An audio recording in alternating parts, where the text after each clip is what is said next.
সকল দেশবাসীর জন্য ন্যূনতম চিকিৎসার বন্দোবস্ত করা।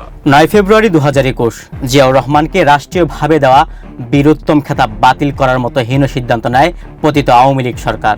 মূলত রাজনৈতিক প্রতিহিংসা থেকেই বিএনপির প্রতিষ্ঠাতা ও সাবেক শহীদ রাষ্ট্রপতি জিয়াউর রহমানের নামের সঙ্গে থাকা রাষ্ট্রীয় খেতাব বাতিলের ষড়যন্ত্র করে দলটি। স্বাধীনতা যুদ্ধের প্রায় 50 বছর পর জিয়াউর রহমানের রাষ্ট্রীয় খেতাব বাতিলের সিদ্ধান্ত বাস্তবায়নে জাতীয় মুক্তিযোদ্ধা কাউন্সিল জামুকাকে ব্যবহার করা হয়। এমনকি জিয়াউর রহমানের পরিবার মুক্তিযুদ্ধে অবদানের জন্য কোনো ধরনের রাষ্ট্রীয় সুযোগ সুবিধা পাবেন না এমন সিদ্ধান্তও নেওয়া হয়েছিল। সে সঙ্গে জামুকার পক্ষ থেকে খেতাব বাতিলের জন্য আইন মন্ত্রণালয়েও চিঠি পাঠানো হয়।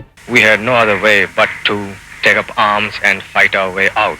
জিয়ার মুক্তিযোদ্ধা হিসেবে পাওয়া রাষ্ট্রীয় খেতাব হঠাৎ কেন বাতিল করার সিদ্ধান্ত নেওয়া হলো, এমন প্রশ্নে তৎকালীন মুক্তিযোদ্ধা বিষয়ক মন্ত্রী আকম মোজাম্মেল হক আক্রোশ নিয়ে বলেন, মৃত্যুর পর কোনো ব্যক্তির অপরাধের বিচার করা যায় না, সেজন্য জিয়ার রাষ্ট্রীয় খেতাব বাতিলের উদ্যোগ নিয়েছে আওয়ামী লীগ সরকার। Countries like us are mainly exporting raw material, and for this unfortunately we are getting lesser price or not attractive price.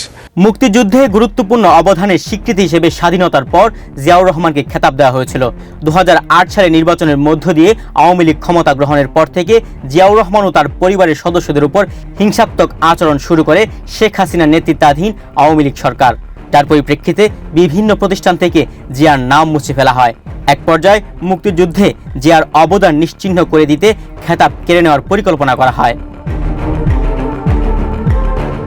এরই ধারাবাহিকতায় সবশেষ জিয়াউর রহমানকে দেওয়া রাষ্ট্রীয় খেতাব মুছে ফেলার জন্য উদ্যোগ নিয়েছিল।